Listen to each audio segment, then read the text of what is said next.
महेश तला जले, शमशेरगंज रोए और नेता अपना नंबर बढ़ाए, पर बीच में पिस गया आम इंसान। दुकान भी उसकी, घर भी उसका और अब सुकून भी उसका छिन गया। सवाल यह है कि इस बार किसकी पॉलिटिक्स जीती और किसकी जिंदगी हारी, क्योंकि दुकान भी लोकल, क्लैश भी लोकल, लेकिन मैजिक फॉर्मूला से वही कॉम्युनल बटन दब के सब कुछ नेशनल एजेंडा बन गया। वोट बैंक वजन बढ़ाने का नया फॉर्मूला, आपके वोट से, आपकी जिंदगी से। क्या सिस्टम फेल हो रहा है या कोई पैटर्न का शोषण कर रहा है? एक दुकान क्या लगी, पूरा महेश तल्ला युद्ध क्षेत्र बन गया और बस कुछ ही घंटों में सांप्रदायिक हिंसा तक पहुंच गया। सवाल यह है कि हर लोकल झगड़ा, हर छोटी सी तू तड़ाक हर बार कम्युनल वायलेंस क्यों बन जाती है? और ये सब चुनाव से पहले क्यों होता है? क्या ये सिर्फ एक इत्तेफाक है या उससे ज्यादा कुछ? सवाल बड़ा है, क्योंकि कोलकाता के बगल में महेश तला है, साउथ 24 परगना डिस्ट्रिक्ट का एक बिजी एरिया, लेकिन बुधवार की दोपहर यहां का माहौल ऐसा था कि जैसे किसी वॉर जोन में आ गए हो। सिर्फ एक दुकान को लेकर दो ग्रुप टकरा गए और बात इतनी बिगड़ गई कि लाठियां, पत्थर, सांप्रदायिक नारे सब कुछ चालू हो गए।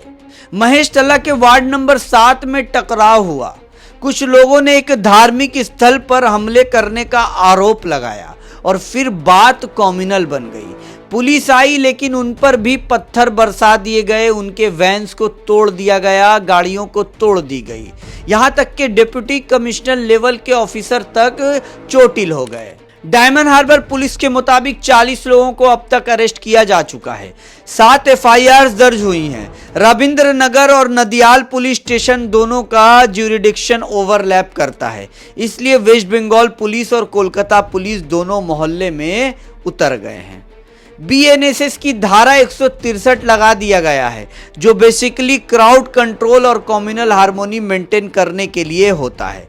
लेकिन लोग कह रहे हैं रविंद्र नगर पुलिस स्टेशन वहां से सिर्फ 100 मीटर दूर है, तो जब भीड़ जमा हो रही थी तब पुलिस कहां थी? और फिर पॉलिटिक्स ने एंट्री मारी इस मामले में।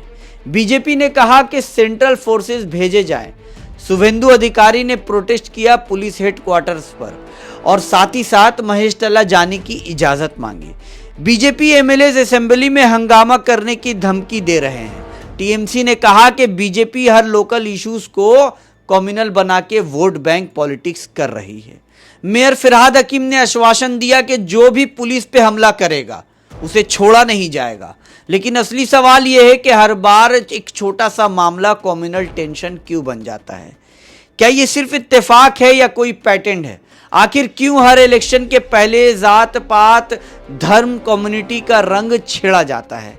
2022 में गुजरात असेंबली इलेक्शन से पहले अहमदाबाद के नारोडा एरिया में दंगे हुए।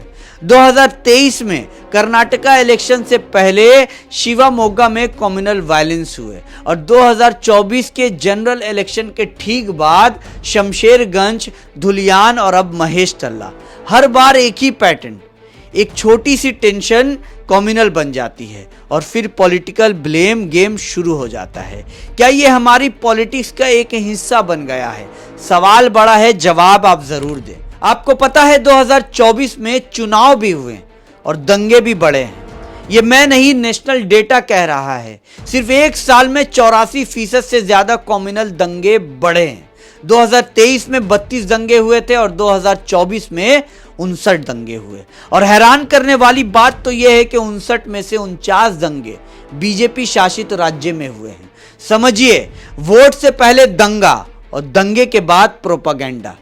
Javed Shamim ADG law and order ने कहा कि सिचुएशन अब कंट्रोल में है, पर जो विजुअल्स आए हैं उसमें देखकर यह लग रहा है कि पुलिस भी घबराई हुई है। दर्जनों गाड़ियां जलाई गई, मोटर बाइक्स तोड़ दिए गए, दुकानें बंद हो गई, रोड्स पर सिर्फ और सिर्फ टेंशन ही टेंशन। पुलिस बार बार लाउड स्पीकर से कह रही थी भीड़ ना जमा करे, लेकिन लोग कह रहे थे अगर टाइमली एक्शन होता, अगर वक्त पर पुलिस आ जाती तो ये सब होता ही नहीं।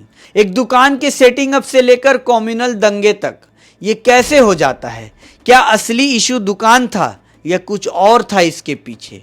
क्या ये सब पहले से प्लान था या सिर्फ सिस्टम की फेलियर? क्या वेस्ट बंगाल की लॉ एंड ऑर्डर सही में टाइट है या सिर्फ हेडलाइन के लिए कंट्रोल में बताया जा रहा है? और सबसे बड़ा सवाल, क्या हर बार आम जनता को कम्युनल एंगल में फंसा के वोट बैंक बनाया जाएगा? कब तक? सवाल बड़ा है। सोचिए, समझिए और सिर्फ वोट देने से पहले नहीं, हर दिन सोचिए, क्योंकि हर दंगे की एक कीमत होती है और वो कीमत सिर्फ पॉलिटिक्स नहीं, पब्लिक को चुकानी पड़ती है, पब्लिक को पे करनी पड़ती है। इस वीडियो को आप कैसे देखते हैं कमेंट करके जरूर बताएं। खबरीलाल को यूट्यूब पे सब्सक्राइब और फेसबुक पे फॉलो करें। जय हिंद, जय भारत।